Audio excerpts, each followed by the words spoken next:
was quite early. It was something that I did at home,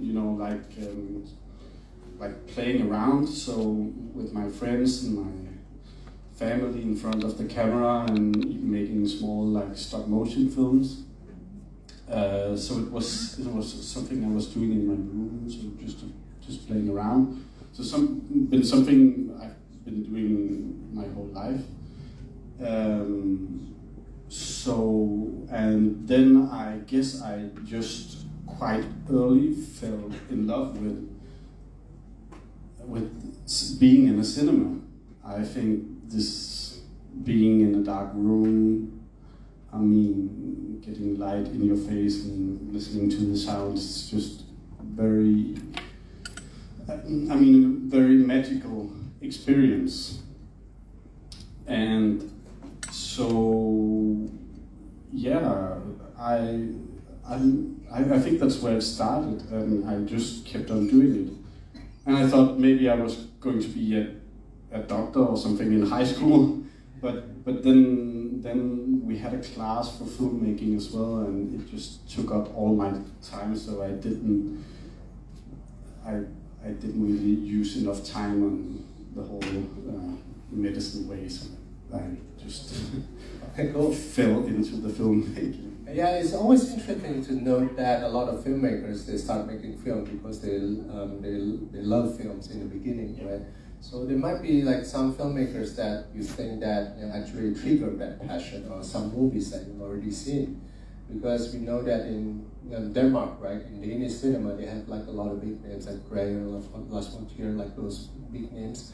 Can you name some that actually inspire you in some way in making films? Oh, well, Lars von Trier did. He inspired very much. Oh, that's quite interesting, but we're going to link that to your film later on. Because, okay. But not right now. But because it's like, is there any films from Last Frontier that actually directly influence you in terms of your filmmaking style, or is it not? You know, Lars von Trier was one of the guys who invented dogma. Dogma, yeah. Do you know that in Indonesian? You know my students suppose so, yeah. Okay. Yeah, it was like so some Danish directors, they created like something called the dogma rules, and I think it was at Cannes Film Festival once they break the rules, or they break this whole, like it was like they created like a manifest with rules for creating a dogma film. And it was, it's something like you can't use any light and sound, like you can't make out sound. So basically, the rules of Dogma 95, it's like supposed to bring the cinema to its truest form. Yes. Which is like there's no add up anything that's gonna, everything has to happen on the set. So the lighting has to be natural, or else you're gonna use the lighting basically like inside the room to film your scene. And to go back to the Dogma, so the first film that's shown, I think that is probably like quite famous, is Lars von Trier and Thomas Vinterberg, which made the Fasten, which is, for me, I think is one of the most like brilliant film ever. It's right. It's really, really, really good. It is really good. When you watch it again, it's still really good, and it's still even. And I mean, it looks so today. It looks so ugly. It looks like it's shot on an old Nokia phone or something like that. But still, it's good because that's the point. Acting and the script is good, and the acting and the script. I mean, it doesn't. You don't need a lot of money to do this stuff. So I think in that way, it has been directly inspiring, because he's like the best in Denmark, and he shows that you can do this really good quality. Yes. I mean, the camera can be just fucking around, and I don't know if you can say that. Sorry. Yes, you can. I allow it. Okay. Everybody can say yes. Okay. So you don't really need to have this really high, I don't know what you call it, production value. Because I think what Dogma actually tried to aim and achieve as well is like as long as you have good story, you have good performance, that's what the audience is going to care about. Yeah, and still you can see that, I mean, it's some quite famous DOPs that has been creating these films, and also they got something out of it because they used the whole mise en scène. I mean, they make some really cool framings. I mean, and funny installments of the camera, and I mean, they play around with the camera without thinking all the time about, okay, if we move the camera now, we have to move 50 lights as well. So they can just, you know, the cameraman, if this picture doesn't work, he just run over to the other end of the room, and then he just, I mean, so it's also just very freeing for a DOP. I mean, not to be so much controlled about light, and then you have to shoot it on location. So I mean, you can just pan the camera, and I think that everybody should make dogma. It is. I strongly encourage people to read the dogma. You can actually find it in internet, the dogma manifest, and there's 10 rules in there. And you follow that, and you create a cinema on your own, and supposedly it's going to be good. If you have a good script, of course. Yeah. But apart from dogma, maybe we should go on a little bit to mention that another name that's quite famous that we mentioned earlier, like Last Frontier. And he also make dogma. And but before that, he actually made a short film. Yeah, and this is what going to bring us to our theme today, from the leap of short film into feature film. Because Alex, you obviously make some short films. And do you think that there's a difference in terms of the idea creation between the short film and the feature films? Yeah, a lot. But for me, it will sound strange, but I find it harder in the creation of the idea to make a short film than a feature film. That's true. Because it needs to be this sharp. I mean, what is so good that it can last only like 5 minutes? I mean, how can you say something? I mean, for me, short films are not. Then it's not really like a story. Yeah. It doesn't have to be a story. It can be something else. It can be just like one very pure moment. So for me, it can almost be harder to find out why is something a very, very good short film and not just, a story evolving. Because we probably know as well that from the short film we've seen that probably won these festivals or anything. Sometimes it's more like, apart from the structure that we can find in film, feature film, this short film sometimes can be more like an event, like a moment, and an experience, which is why it's really hard if, let's say, that you've been giving money and you don't have any idea to make a short film. Yeah, with feature film is more, I think, approachable when you have the structure, the dramaturgy in terms of developing it, and you have more time as well. Yeah, so in this way, for this film, Esther Orchestra, do you have any, because I noticed that there's a funny thing as well, because the writer, you co-write with another person, right? And that person actually has the same name as the publisher in the movie itself. Yeah. Is that a deliberate coincidence, or is it just like the same person? I don't know.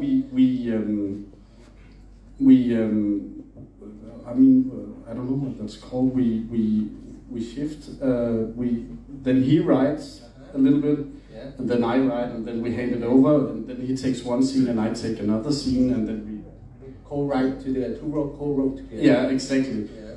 And and then we just wrote this character who was really stupid and very sexistic and stuff like that, and I think it was something I did just as a joke before handing it over to him. I was just calling the character Troels anyway. Which is the same name as him. Right? Which is the same name as him. Yeah. So it was just a joke, and then he was like, yeah, maybe it's a good name for a stupid chief. So it was like that. Yeah. So it's like an inside jokes between you guys. Yeah. Okay. And when you start on writing together, do you guys have any like, I don't know if this is the first time you guys work together or before maybe you Well, worked? we made a couple of films. Okay. We went to film school together. Okay. Do you have any process that you guys both find that extremely like satisfying and or maybe like very efficient? Maybe in terms of the sharing with people who wants to co-write together? Mm-hmm. Well, first of all, I think we made one feature film in school together.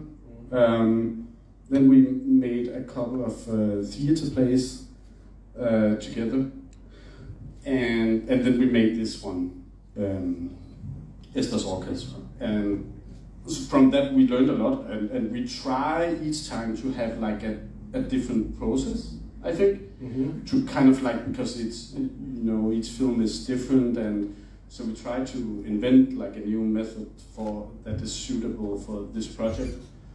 But from the first feature film to this, one thing we learned a lot from was that in theater they do a lot of readings with actors, not necessarily not the actors that are going to play the roles in the ending. So we did a lot with that, just to hear the music and the dialogue. Freedom of the dialogue. Yeah, exactly. Because we knew that with this film we wanted to make a film that was with Esther's. We wanted to try have some scenes with quite long dialogue that you don't normally have in Denmark.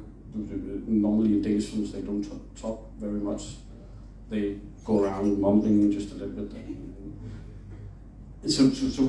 But we wanted to kind of like make some long dialogue scenes that should be also funny at times, and be very musical. So that was something we really tried a lot. Besides from that, we rewrite a lot. Yeah, that's one of the things that I think when you finish your first draft, the real work starts at the rewrite, right? Yeah. Yeah, and the thing about writer is that usually there's a lot of people who want to write a script, they couldn't even finish the first draft because they thought that it's going to be awful. But it's natural to be awful. It's destined to be awful, isn't it? Until you rewrite, and how many drafts you actually wrote until it became the shooting draft? Oh, a lot. So many.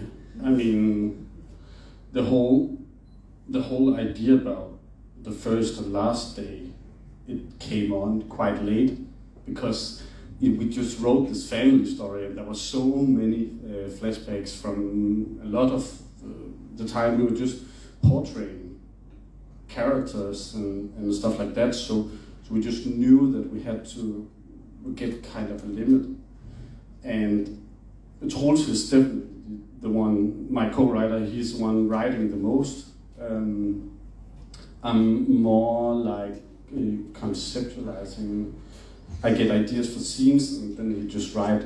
I mean, when it comes to lines in the film, he's definitely one writing, and then I just edit and get it together in that way. And in some part of the process, then I came up with this, with the idea of like mirroring these 2 days, then just only having the first and the last day.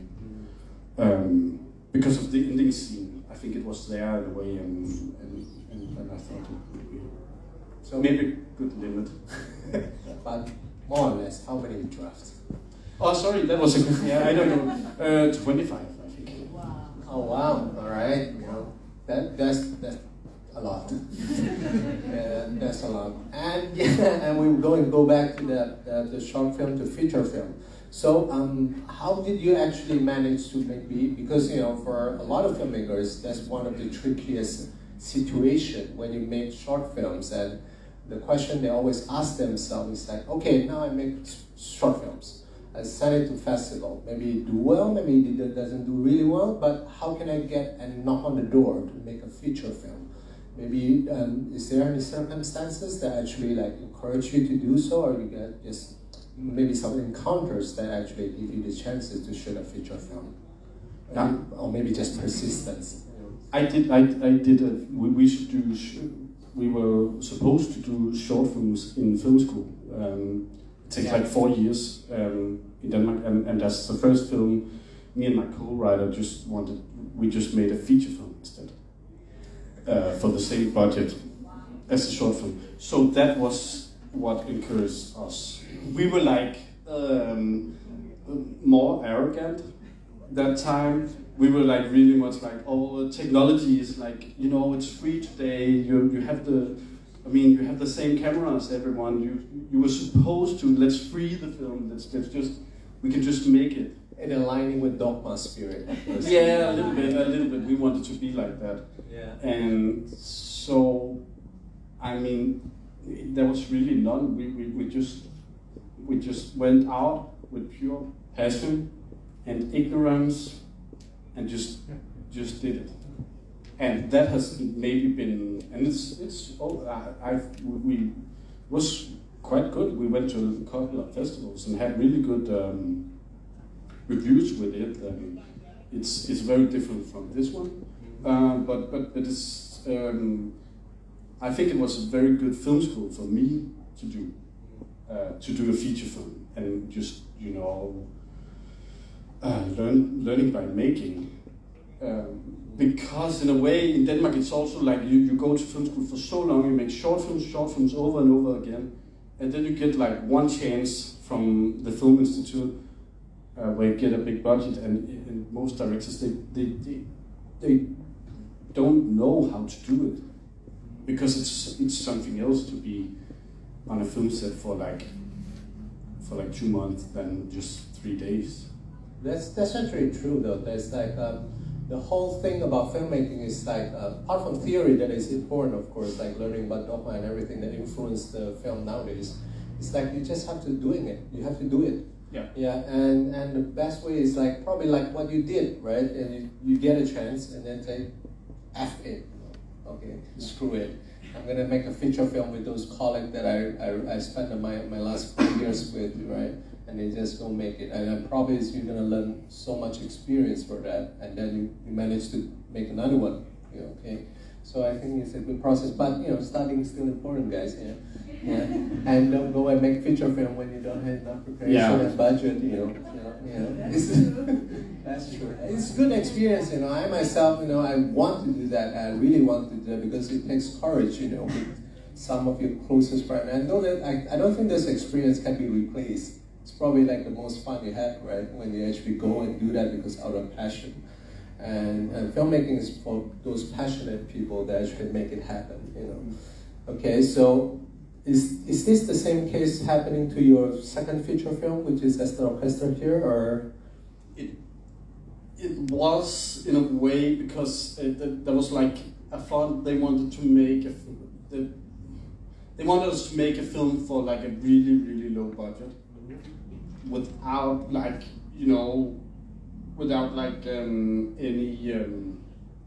any kind of distribution deal when we start. So when we wrote it and when we shot it, we wasn't sure yet where this film would end up. We wasn't normally that it would go to the cinemas and stuff like that.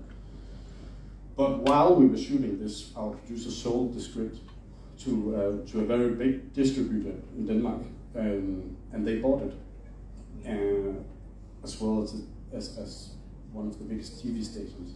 So when we shot it, it was mostly, maybe that was also good for it. We didn't really think about a lot of people have to see it and stuff like that. We were just making it. Yeah, let's just make it. We were just having fun. We were just doing whatever we thought would be fun to make. That's good. Yeah. And do you plan to do another one with the same kind of idea, or maybe have you learned something from this production that maybe will help you if you want to make another feature film in the future, let's say? Sorry again. I mean, like obviously the first one because you made it with your friends, and the second one is also with the same attitude that okay, let's just make it and we'll see what happens, because you didn't think about the distribution, right? Yeah, I mean we had a budget, right? Yeah. And everybody got paid and stuff like that, so it's definitely more professional than the first one. It was really professional, but we just had like there was still, while making it, there was a lot of uncertainty. Yeah, some playfulness. Playfulness. Yeah, and yeah, I don't. For me, I like that. No, I can I like see to keep that. I can see that. And how many days does this film took to finish? Like on the shooting period, not talking about post-production. Like, I don't know, maybe 4 weeks. 4 weeks. But then 4 weeks, I think also in Denmark you have a time limit for shooting a film, right? Like Yeah.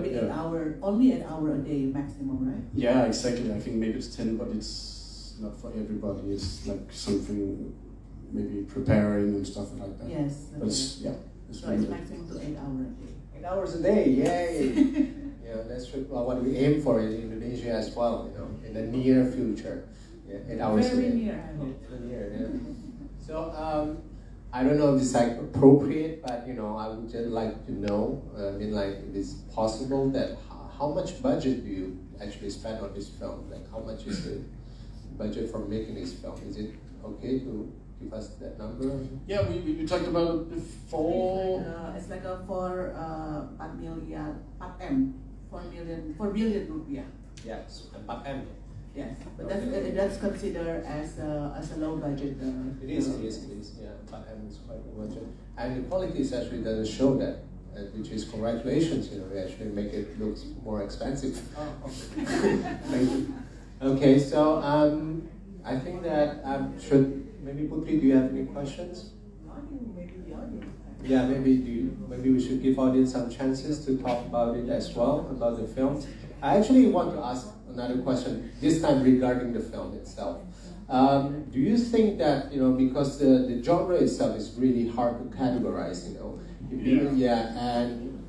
I think it's tricky to deal with this kind of film sometimes. Yeah. When you deal with the theme of like death, and you actually tackle it in not a very pessimistic nature, but look at that in a very naturalistic and lighting way. So, do you actually imagine this when you write the script? And do you want it to be like a very light-hearted family drama? And do you feel that there's a doubt in yourself when you co-wrote with your friends that you think that would people buy this? I mean, like, is their mom's death? Will people like believe that they're gonna like just go with it? Because I can see that this is probably gonna be hard to discern from some audience, especially Asian, in terms of dealing with the tragic matter, because they're probably gonna spend like days crying and months grieving, So I don't know, is it something that you consider, or you think that is normal, that because you yourself see the death that way?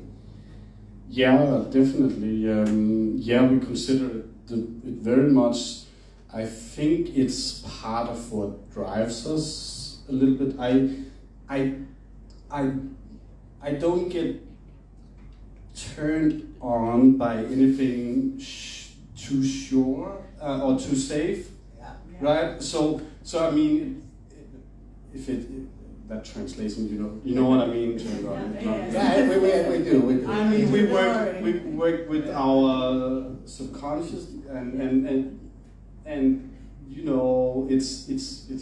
it's passion and it drives us. And so I mean, I think for both me and Troels, it turns us on to not know exactly how it will work.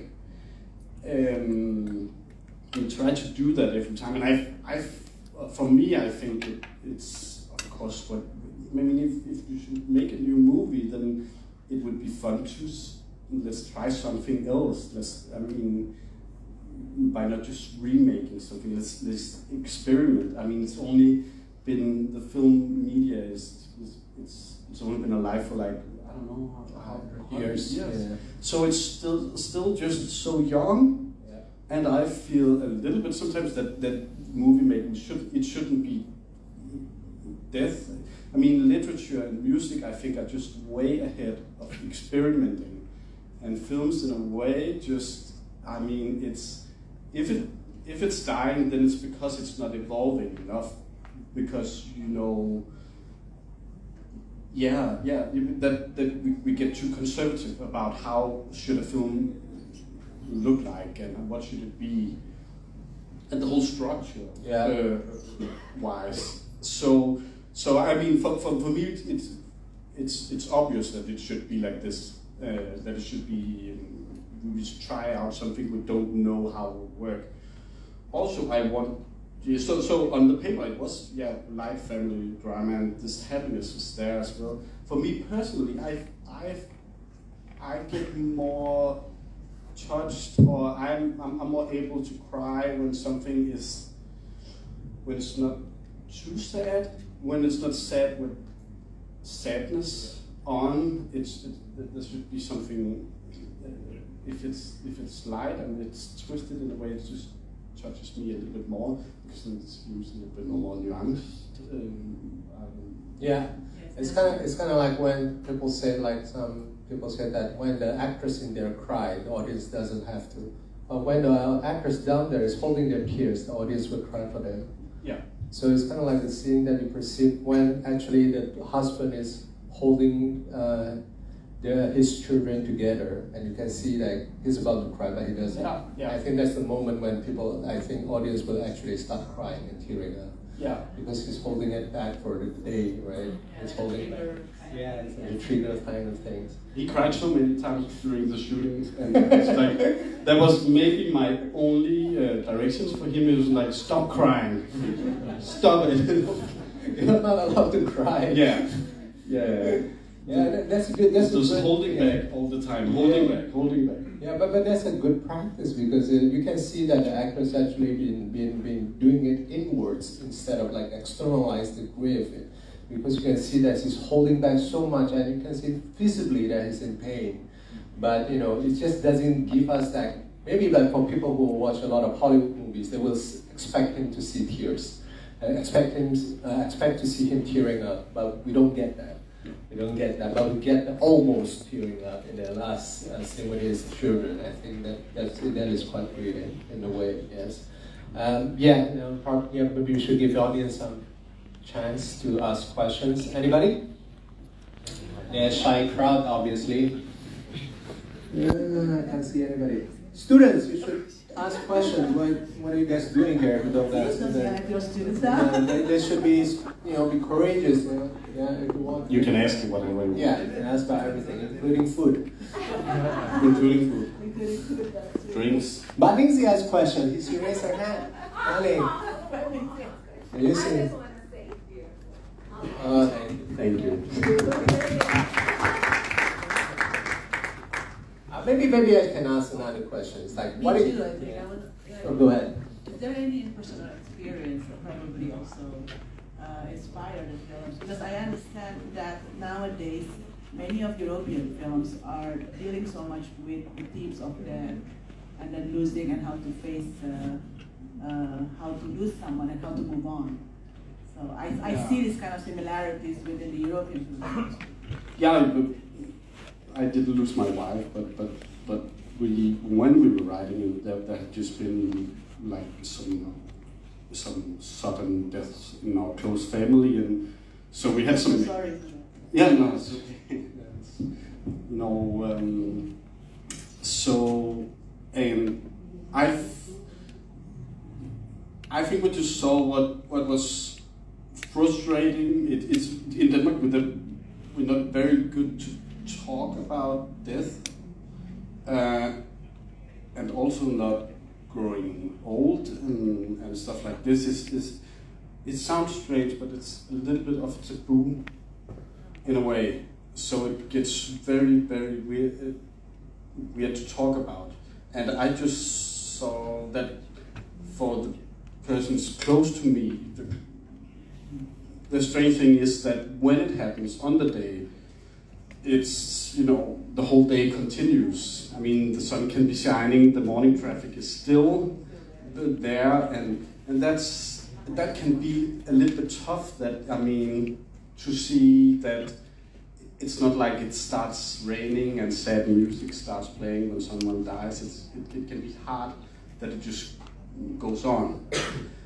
And for me, personally, I just feel that I've had so many experiences, but when I have been most close to like cracking up, I mean, due to like, I don't know, mental health, anxiety, panic attacks, or something like that, I don't think that people noticed in the room. So, I mean, I think I've been, like Thomas in the character, I've been, going through daily stuff and, keeping it inside and trying to keep up a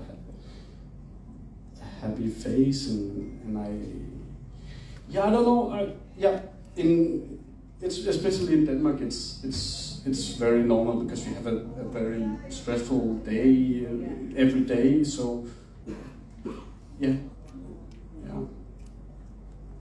I think that's really much, that's for me personally, that's how it's been a lot of the times. And I mean, it's so rare that people talk about, or I can just generalize for Denmark, it's what is happening on the inside. So we're like talking about, I mean, there's a lot of... Yeah, but that's quite an important subject, right? Even like, I think even for Asian country, they refuse to talk about those symptoms, and they don't really, let's say, even in Indonesia, maybe if you go to psychologists, they probably think you're a lunatic or something, like from your family, right? It's still a taboo. Yeah, it is still like a subject that people avoid it easily, which I think is quite, is nonsense, Everybody need to seek help, if you think that you can't handle it alone. You need someone to talk to, you need someone to hear, listen, you can always find someone, to talk about that. And I think that this film also teaches us in that way that, you have your family, to hold you together if you're in these circumstances that you think that you can't handle it alone. Especially like how the father, in the film, like bring on this comedic value that actually, he's being like a very conventional father figure that says, hey, you have to tell your children. It's like, no, let me handle this. Yeah, it's like, I think that's quite funny. But is there any scene in that film that is your favorite, maybe? Is your favorite, yes, the scene that in this film, the scene, your favorite scene? Oh, I don't know. Everything? I've seen the film too many times now. But maybe the scene that you've seen and you're not. I can't stand watching it anymore. But I don't know. It's maybe I can rephrase it. Maybe I can rephrase it to help you. Maybe the moment in the making of film that you feel that you're grateful or you're happy. Yeah, I think it was in scene, the ending. Yes. Yeah, that was when I thought we had a film. I thought that the whole ending was okay. Now it. I think when I came up with that, it's just I felt that this now we have like a reason to make it. It shows something different about. Yeah, I don't know, something about life that's hard to put words on. I mean, to explain, and that for me also is what films are good at, right? To say something that describes a feeling. I suppose really for me it's really depressing that everything you ever get you have to deliver back again. But it's also really so it's like so unbearable, hard to live with, but it's also really beautiful in a way. So I wanted to kind of like create a picture that also showed what is beautiful about it because it's so unbearable. I mean, it's unbearable, isn't it? It is. It is. Now we're just all depressed. Sorry.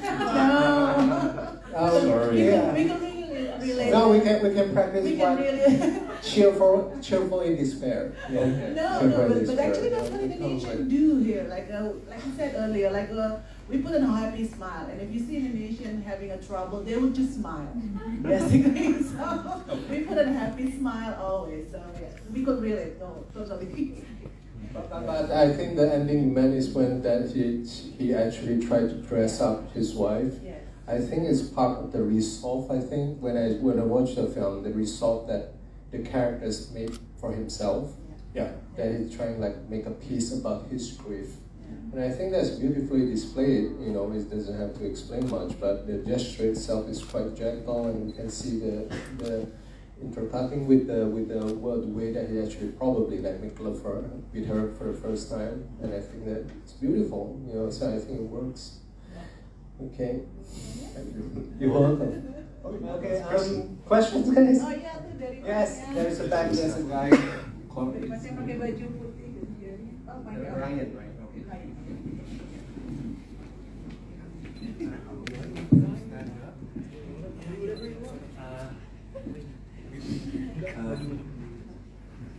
Hello.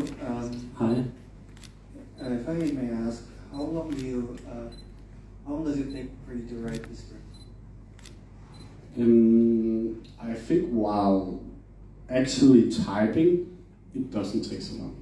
But getting there where we can actually type and waiting for more financing, that's the long part. So I think the whole financing, just waiting to get the money, to greenlight the script, and then of course in the beginning finding out where we wanted to go with the story. That made it took like I think 1.5 years or something like that. Yeah, so it took that much time. And everything does with filmmaking. So, someone once told me, I think maybe the greatest advice I've ever got as a director was that the most important thing to be a film director to have is like patience to achieve that. And it's because it's so frustrating waiting and you know, having patience and keep telling yourself that you're great and all this. I mean, it takes so much. So yeah. One more question. Yeah. If I may ask, what's the inspiration for this movie, Orchestra? What? Can you speak louder? The inspiration for this movie. Like film inspiration? No, this film in particular. What's the inspiration of? What inspired the create this film? Yeah, okay. So many things, right? I mean, for mostly stuff like from real life. Like we talked about that, I mean, death in the family did a lot. Also, father figures, like strange and bad father figures in like our families and friends. We thought in Denmark it's the females, the mothers are like the chief of the family. So the man stands behind her. And when she, for some reasons, sometimes disappears,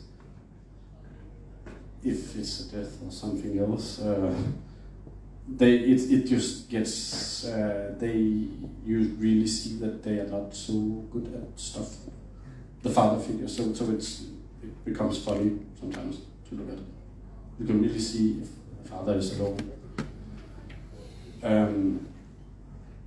Yeah, and I don't, do you think about films also?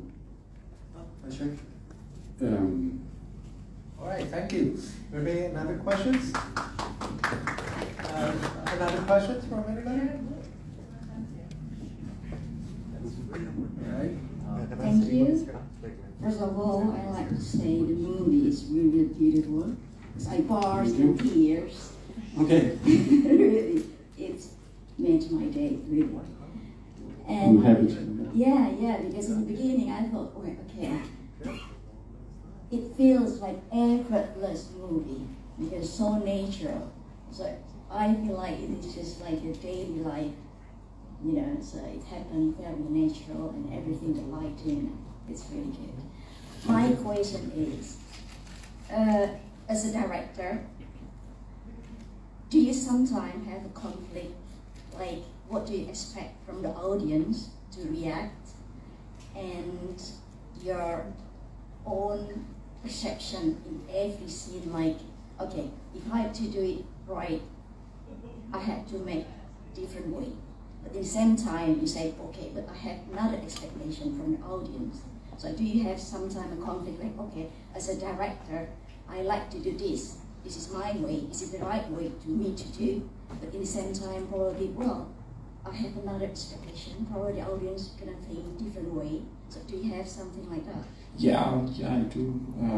Yeah, A so lot of the time. Yeah. So sometimes I always thought like, okay, is it the best way to take my own way? This is my way. So I'm sure that the audience gonna be enjoy it, or it is just like, no, that's not true. Thank you.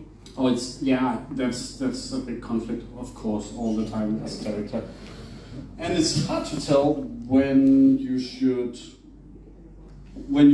be think about the audience and when you should think about yourself. It's a balance, I think. I think you should kind of want to translate to people, and you should. For me, I think I do think about the audience.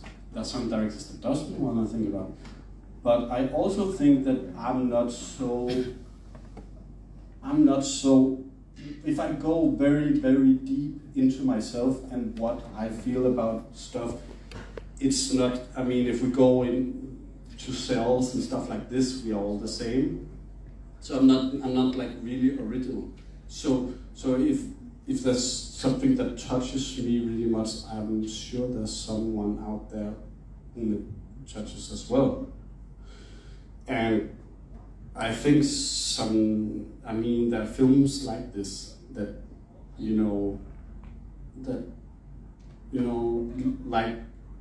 like songs that are made for very specific groups. I mean, you can also make a pop song that everybody can dance to, that's very, very good. And then you can make like one song that will hit very, very hard on a small audience.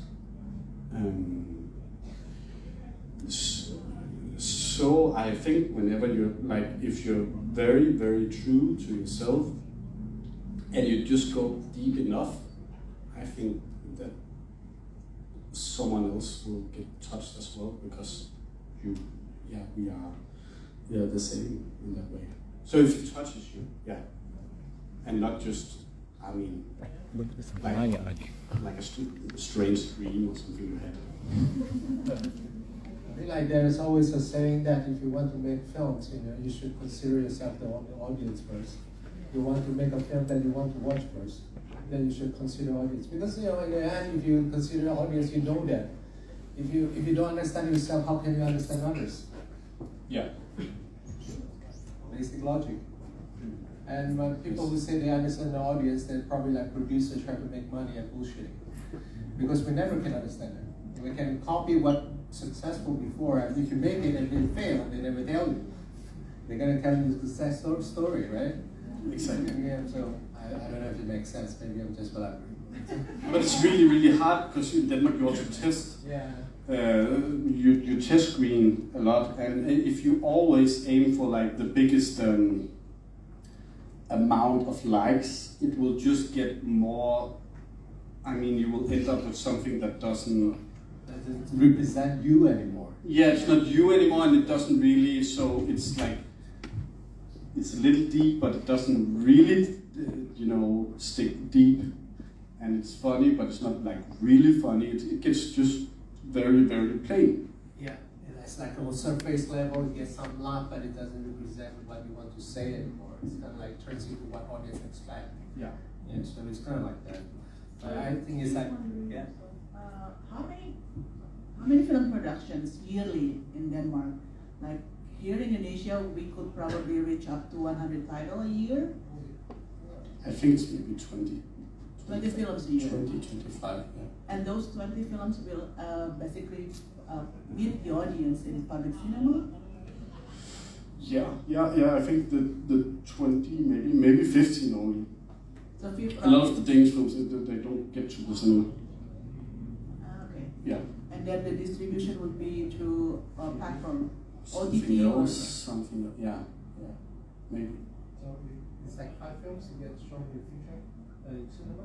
No, 10 or 15. So you did without that, it's like made by a number, which is like Yeah, exactly. So it's very, very hard to get into that scene as young, Yes. new. And I think we were only like me and 2 or 3 others Yeah. that made a debut. Yeah, in and I remember you cinemas. said as the orchestra came right after, no, before. James Bond. Yeah, No James time Bond. for that, After James Bond and then before Top Gun, right? Yeah. So how did it go? I mean, how did it run and during that time? I mean, here we have also similar problems with Indonesian Yeah. film too. I mean, we got hit quite hard by Tom Cruise, but but we sold okay. Okay. Yeah, it was okay. It was Time before I see him.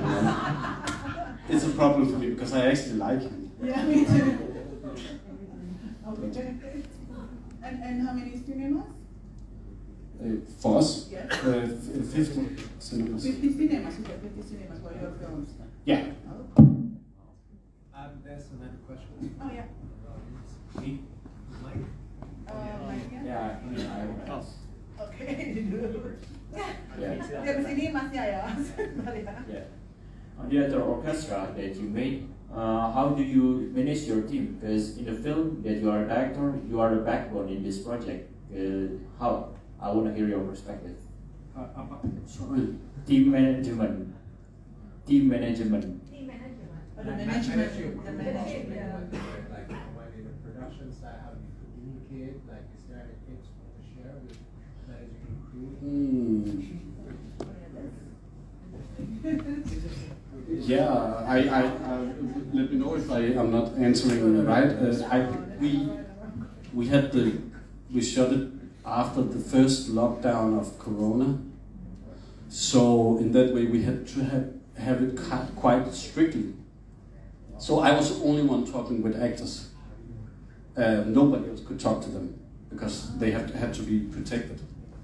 So it's only me talking to the actors, and not so many people in the room while shooting. So it made like all the traditional commando ways. Do you understand that? Hierarchy. Yeah, exactly. It made that very clear, and for me personally, I think that while being on set, it's nice. It's because then I mean there's so much chaos, so you have to have some kind of like rules that what are we playing under. I mean, what is my field and what is your field, and I don't know. I feel like a director. Then you're like what's that called? You're playing the orchestra, right? You're not necessarily a musician. You're like the conductor. So you're like playing the orchestra. So it can be. So you have to keep it that way. For me personally, I think that's the best way to do it. And also nowadays, where we like see, I mean, so much on the screen that is like curated by an algorithm. It's so nice. I think that it's nice to watch a screen that is curated by a human being, like a person, right? So it's like one person that chooses what you should look at. It's not like an algorithm. So that's why I think it's also very, very important for a director to do that. I think film should have that. Does it make sense? Freedom of choices. That Yeah, also that, but I mean, just this. I mean, sitting in a cinema watching watching a movie that is like curated and controlled by one human being that is telling you, I want you to look exactly here from this angle on the face of this person, showing you from this time to this time. It's like the most opposite thing to what we are seeing today. I mean, we're looking on a screen that is curated by algorithms and stuff like that. Yeah, it's kind of like when Netflix telling you what to watch. Yeah. I usually don't choose them. I don't watch Netflix. Don't watch Netflix, guys. You know. Yeah, watch Criterion. Criterion is better. Right? Yeah. Another one over there. Yeah. I'm sorry, but you were talking. Yeah. I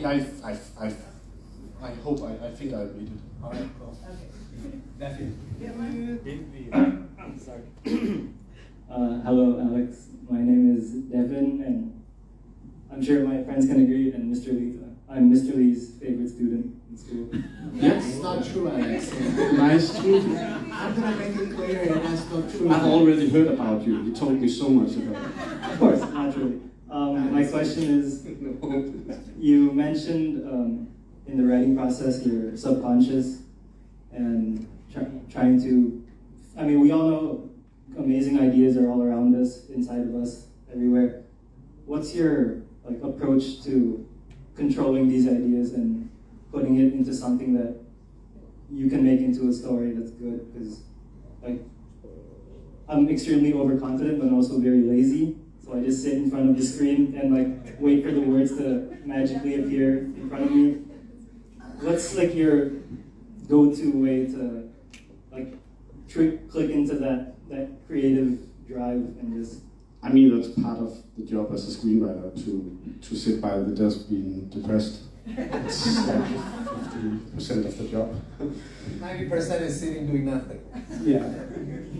For me, I think it works different for people. It works really, really good to have a limit, to have a working schedule. I found it hard when I was younger to find that, but for me right now, it works really, really good to wake up early and then write from one time to another time. Does that make sense? Because you have to have some limitations, because otherwise you're just creating all the time, and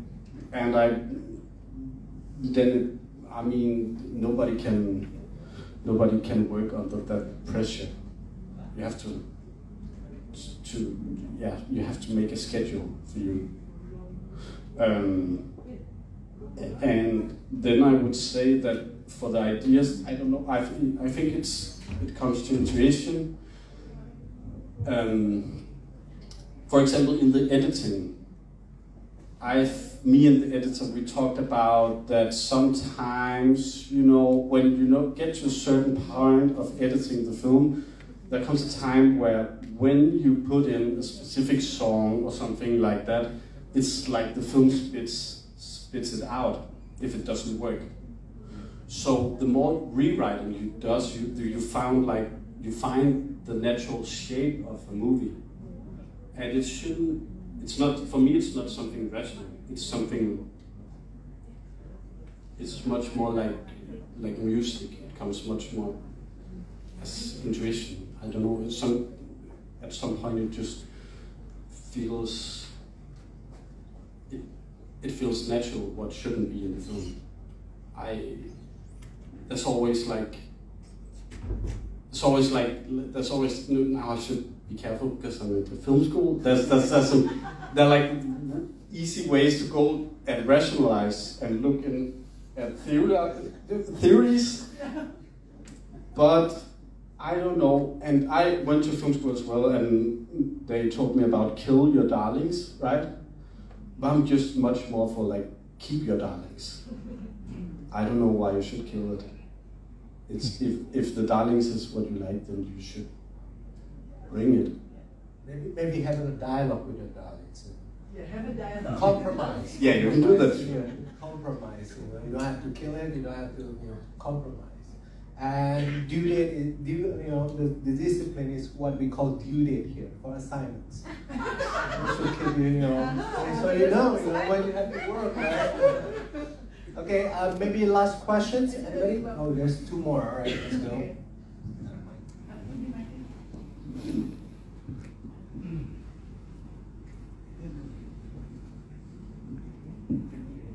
Hi, Alex. Hi. Hi. Yeah, I already heard Denmark language for 90 minutes. Now I'm talking in Indonesia, okay? Please translate, ya. Yes. Okay. Terima kasih. Thank you. This movie is very beautiful. Really good. You make me cry today. And terakhir saya nonton film yang nangis, mungkin boleh diartikan itu The Man Called Otto. Ya, it's very touchy. The Man Called Otto. I feel like my feeling itu sama, same with when I watch a Man Called Otto. It's tragic. It's a tragedy. It's a tragedy movie, but it's comedy movie. It's very difficult to mix that feeling. Like and I saw in this movie so many close-up. So it's very personal for me to know the characters. And like Chaplin said, close-up is tragedy, and wide shot, long shot is comedy. And you treat this movie very tragic, but very comedy, very comical, but tragedy. Yeah, tragic. So I have a lot of questions, but okay. My first question is that your design from the directing's perspective to make almost the whole movie is close up, tight shot. Is it your design, or you make all shot and later in editing decide to make it okay? We use close up, we use tight shot to make it more personal. No, we talked about. I think it was in the pitch when we got the last financing for the movies, or for this movie. Me and the DOP explained it as we wanted to do like it should be a book of like family portraits.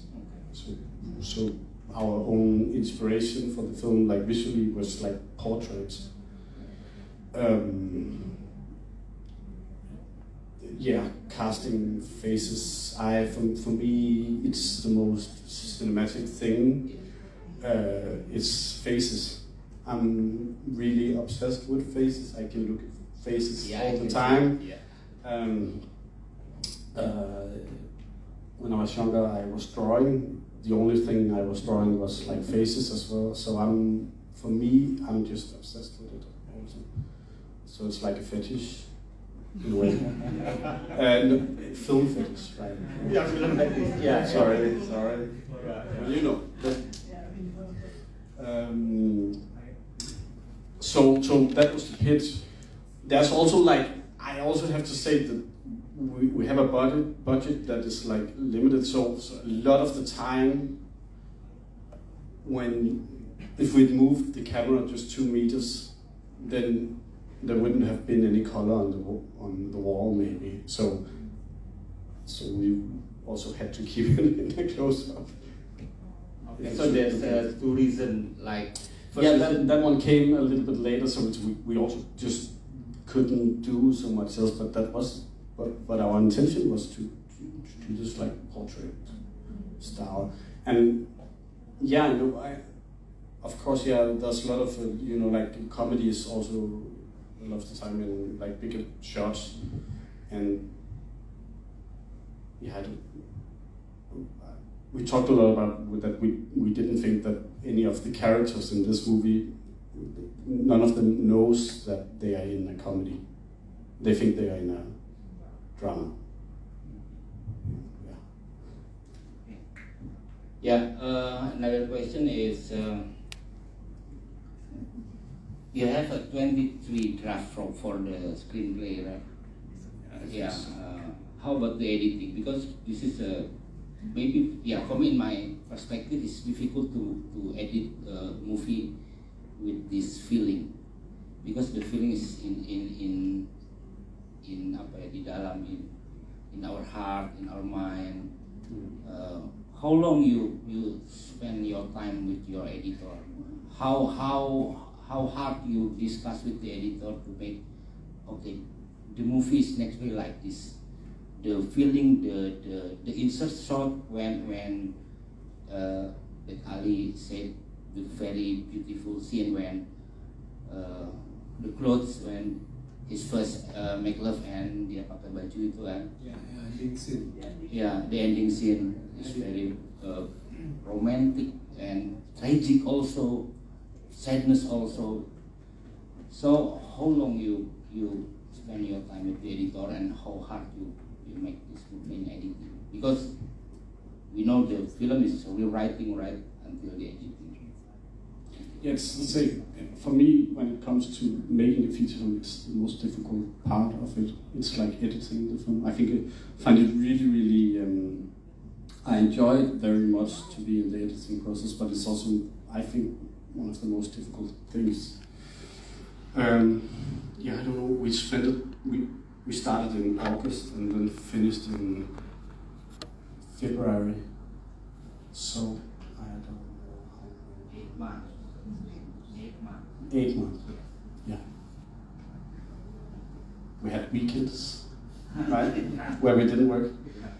But it's mostly, we were so shortened and scheduled by very few scenes. I mean, we have like really exceptional few scenes for a feature film. But I shoot really many takes, so that was the difficult thing about balancing the tone all the time. I shoot like maybe 15 takes per shot, and we choose from that. What was that the question? I don't know, I forgot the question. The question is like, is it hard to collaborate with your editor to gain this? Yeah, but it is. As I said, I think it's the most difficult part. It is difficult. Okay, maybe one last question.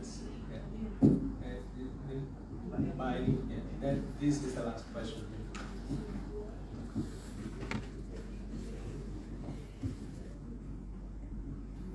Do I need to stand up, or is it okay if I? Okay. First of all, I want to say that I really like how you portrayed death.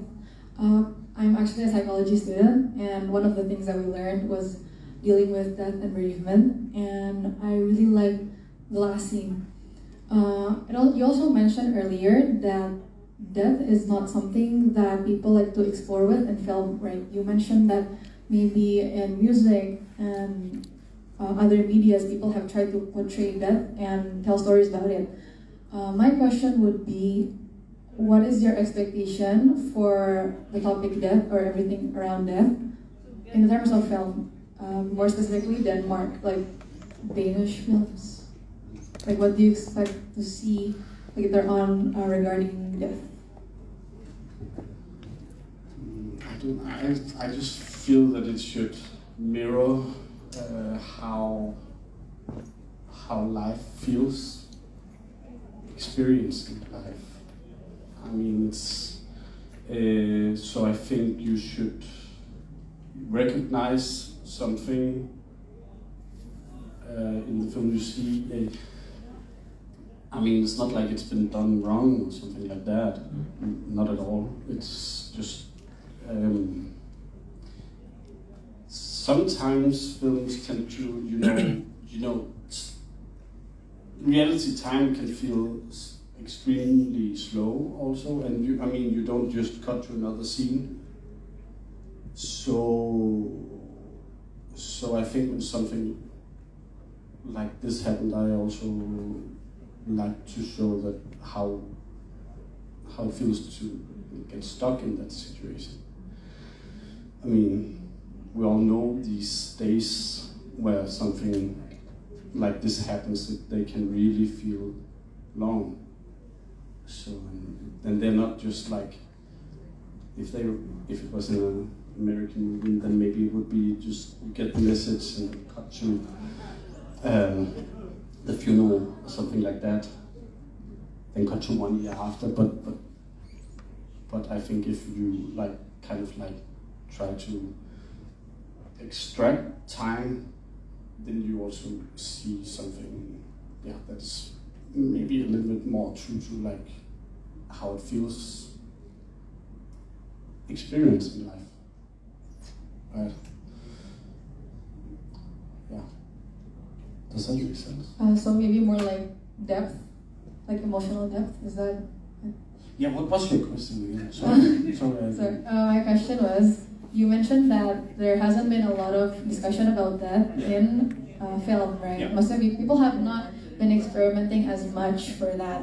My question was, do you have any expectations or maybe ideas of how you want or how you think it would be like how would people portray death? I mean, in this sense, maybe more of how people deal with it, or the ideas that revolve around that. I think what I meant was mostly just people talking about death. It's in Denmark. I don't think they find it easy to talk about. And maybe it's on films. I don't know. I don't see many Danish films talk about that much. So your expectation is basically to have people also to be able to talk it out on the openness. Yeah, maybe. So the expectation is that, because it's sometimes we think that the European film industry have more freedom in expressing some stories, but not all of them have that kind of freedom. They do have some kind of limitation. Some would probably not comfortable in talking about what happened in World War II. I can see this even more, for example, in German films. They do not very comfortable in talking about World War II, but they try to still deliver the story, for example, through the perspective of others, perspective of the kids, perspective of the nurse, perspective of the people who's actually also witnessing the event. So for him also to have this kind of film is to start to initiate something to be talked about, some taboo topic, as Alex earlier said. So this is probably the expectation, because I also don't see. Yeah, I think maybe what I would say is that it's always it's good, of course, when people talk about film afterwards, but it's not something that I expect, and it's not my main goal. For me, the beautiful thing happens when you, as an individual, alone human being, experience something while sitting in a room with a lot of people that reflects, that touches something inside you, and you recognize something in yourself. For me, that is the most beautiful part. I mean, what does lonely? What is that feeling? Solitude. Solitude. I mean, it's kind of beautiful that a lot of people can sit in a room together without knowing each other and maybe watch a film about solitude, and it reflects something from their own life. So for me, that experience is without words, and it's just something between you as one audience member in the film. That's, for me, the main goal. You don't have to be able to put words on it, and sometimes that's enough. I mean, I have some songs or some films that I wouldn't be able to explain why they are so important to me, but they are. You know, maybe they took us through a different time in our life or something like that, but it's not like they start any political discussion, but I just know that that film is important to me, and if I put that song on, I know how to keep on, or something like that.